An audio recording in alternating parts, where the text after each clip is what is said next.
आप सभी को जय मसीह की एक नई वीडियो में काफी से स्वागत किया जाता है। इस वीडियो को पूरा कंप्लीट देख लेना, ये वीडियो बड़े काम का है आपके लिए, ठीक है। अगर आपका बाइबल पढ़ने का मन नहीं करता है तो आज से ये आदत डाल लीजिए। अगर प्रार्थना करने का मन नहीं करता है तो अपनी आंखों को पानी से धुलकर प्रार्थना करने की आदत डाल दो। मेरी प्यारी बहनों, अगर सीरियल देखने की आदत है, सीरियल देखने की आदत है, सीरियल पड़ गई है तो ये आदत अभी से छोड़ दो। अगर शादी से पहले होठों पे लिपस्टिक लगाती हो तो और दिखाने के लिए मार्केट जाती हो तो दुआ करो अभी इश्यू ना आए। अगर आप मुंह से गाली निकालते हो तो अभी से बंद कर दो। और गुटखा चबाना, बीड़ी शराब की लत पड़ गई है तो अभी से धीरे धीरे छोड़ दो और प्रार्थना करो इश्यू अभी ना आए। अगर आपके पास टाइम है तो धन्यवाद करो उस परमेश्वर का जो अभी तक आपको जिंदा रखा है।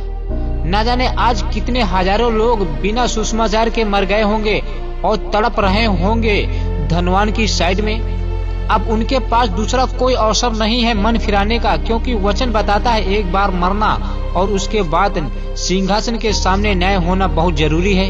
वीडियो को पूरा देख लेना। मैं आपको जो भी इस वीडियो में बोलूंगा उसे बड़े ध्यान से सुनना और समझने की कोशिश करना, क्योंकि समय कम है और दिन बहुत खतरनाक है। मसीह विरोधी के दिन में यीशु आपको जिंदा जलाएगा। अगर यहाँ पर छूट गए तो बताता हूँ आगे क्या होगा। रैप्चर के बाद मसीह विरोधी के दिन में क्या होगा इस पृथ्वी पर। जब परमेश्वर इस पृथ्वी पर अपना चौथा कटोरा उंडेलेगा तब क्या होगा बताता हूँ। गलती से भी यहाँ पे रह मत जाना, ओके। तो सुनो, जैसे प्रकाशित वाक्य 16 अध्याय उसका 8-9 बताता हूँ। यहाँ पर इस प्रकार से लिखा हुआ है। उससे पहले मैं आपको एक बात बता देना चाहता हूँ। व्यभिचार और गंदी लत अगर पड़ गई है तो छोड़ दो। परमेश्वर के मंदिर को नष्ट मत करो, वरना परमेश्वर आपको नष्ट कर देगा। अगर आपके पास अभी तक गर्लफ्रेंड या बॉयफ्रेंड है तो अभी से उसे अलविदा कह दो। शादी से पहले हनीमून मनाने की सोच दिमाग से निकाल दो। गेट के सामने वाली लड़की को छेड़ना बंद करो। छत के ऊपर जाकर लड़कियों को देखना बंद करो। वो लड़की ही आपको नर्क में ले जाएगी। अगर आपके पास समय नहीं है तो समय निकालकर वीडियो पूरा देख लेना, क्योंकि इस काम का मैं कोई आपसे पैसा नहीं लूंगा, क्योंकि परमेश्वर ने मुझे सेहत में ज्ञान दिया है और मैं आपको सेहत में ही दूंगा। तो मैं पहले आयत देख लेता हूँ। जैसे प्रकाशित वाक्य 16 अध्याय उसका 8 और 9 बताता हूँ। जिंदा परमेश्वर जलाएगा अगर यहाँ पे रह गए तो बताता हूँ। मसीह विरोधी के दिन में जब परमेश्वर अपना चौथा कटोरा उंडेलेगा इस पृथ्वी पर तब क्या होगा बताता हूँ। चौथे स्वर्गदूत ने अपना कटोरा सूर पर उंडेल दिया और उसे मनुष्यों को आग से झुलसा देने का अधिकार दिया गया। मनुष्य बड़ी तपन से झुलस गए और परमेश्वर के नाम की जिसे इन विपत्तियों पर अधिकार है निंदा की, पर उसकी महिमा करने के लिए मन न फिराया। अब बताइए, इस पृथ्वी पर जब परमेश्वर चौथा कटोरा उंडेलेगा इस पृथ्वी पर, परमेश्वर सूरज की इतनी तपन हार्ड बना देगा, उसको इतना गर्म कर देगा कि वह आग का गोला बन जाएगा। और तब जो मनुष्य इस पृथ्वी पर होंगे सूरज की तपन से जिंदा जलेंगे और झुलस जाएंगे। उनकी सारी चमड़ियां सिकुड़ जाएंगी, फिर भी वो लोग स्वर्ग नहीं जा पाएंगे। फिर उसके बाद भी उनको नरक में ही डाला जाएगा, उनको चैन नहीं मिलेगा। अभी वक्त है, अपने आप को पापों से मन फिरा लो, पाप छोड़ दो। कब तक पाप करते रहोगे? एक दिन क्या पता अचानक आपके बॉडी से आत्मा निकल जाए, तब क्या होगा जरा सोचा है आपने? अब यीशु ने क्या कहा था याद दिलाता हूँ। अगर आपको याद नहीं है तो दिला देता हूँ। जैसे मत्ती 5 अध्याय उसका 29 वचन में यहाँ पर इस प्रकार से लिखा हुआ है, यदि तेरी दाहिनी आंख तुझे ठोकर खिलाए तो उसे निकाल कर फेंक दे, कि तेरे अंगों में से एक नष्ट हो जाए और तेरा सारा शरीर नरक में न डाला जाए। इसका सही अर्थ बताता हूँ। अगर आपको ऐसा लगता है कि मेरा खुद का मोबाइल ही जो मेरे हाथ में है आपको पाप का कारण है तो इसको कम यूज करो। अगर आपको ऐसा लगता है कि मैं उस लड़की के कारण ही पाप कर रहा हूँ तो उस लड़की को छोड़ दो। और आगे तुम्हारे लिए यही भला है कि आपका पूरा शरीर नरक में न डाला जाए। अगर एक बार आपकी आत्मा पृथ्वी के नीचे धनवान की साइड चली गई तो वहां से बाहर आना मुश्किल पड़ जाएगा। 30 आयत में क्या लिखा हुआ उसको देख लेते हैं। यदि तेरा दाहिना हाथ तुझे ठोकर खिलाए तो उसे काटकर फेंक दे। हमें दाहिना हाथ नहीं काटना है, ओके। क्या काटना है बताता हूँ। जैसे कुलुसियों 3 अध्याय उसका 5 वचन, वीडियो के लास्ट तक बने रहे। अगर चैनल पर नए हैं तो चैनल को सब्सक्राइब करें, वीडियो को लाइक करें, वीडियो को अच्छा लग रहा है तो वीडियो को शेयर कर दें। जैसे कुलूसियों 3 अध्याय उसका 5 वचन बताता हूँ, ठीक है भैया। यहाँ पर इस प्रकार से लिखा हुआ है, प्रभु यीशु कह गए हैं, इसलिए अपने उन अंगों को मार डालो जो पृथ्वी पर है, अर्थात व्यभिचार, अशुद्धता, दुष्कामना, बुरी लालसा और लोभ जो मूर्ति पूजा के बराबर है। इन्हीं ही के कारण परमेश्वर का प्रकोप आज्ञा ना मानने वालों पर पड़ता है। बस इतना काटना है आपको, ना कि हाथ पैर काटना है आपको, ना कि अपनी आंख निकालना है। अगर आप हाथ पैर काट लोगे तो खाना कैसे खाओगे भैया? बाइबल कैसे खोलकर पढ़ोगे? हाथों से खोलकर कैसे पढ़ोगे? प्रभु क्या कहता है उसे समझो, एक दूसरे को आयत मिलाकर पढ़ो, तभी समझ में आएगा। मैं आपको एक बात बता देना चाहता हूँ कि जब तक आप अपने पापों को हमेशा के लिए छोड़ नहीं दोगे तब तक आप पवित्र जीवन नहीं जी पाओगे। अगर परमेश्वर के पास आना चाहते हो तो अपने सारे पापों को अलविदा कह दो, क्योंकि परमेश्वर इस पृथ्वी को नष्ट करने वाला है, सारे मनुष्यों को नष्ट करने वाला है। तो आप उन सारे मनुष्यों के साथ जिनको पता ही नहीं कि सच्चा परमेश्वर कौन है, तो आप उनके साथ अगर यहाँ पे रह गए तो आपको भी मरना पड़ जाएगा। इसलिए जब यीशु आए तो उनके साथ निकल जाना, हमें तैयारी बना के रखना है।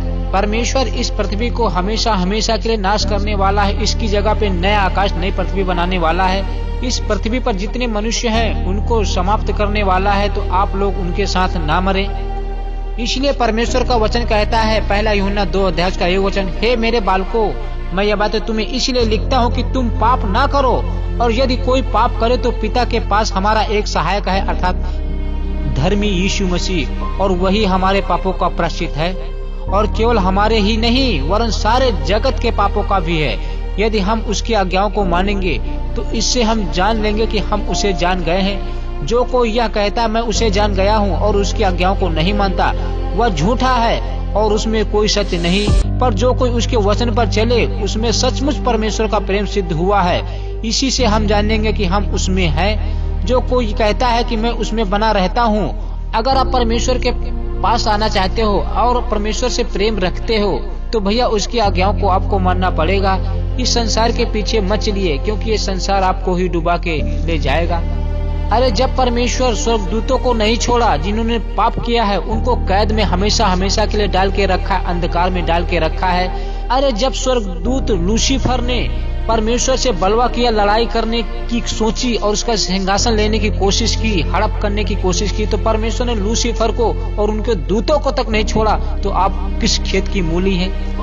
परमेश्वर के वचन के खिलाफ जो जाएगा बहुत महंगा पड़ेगा उसको।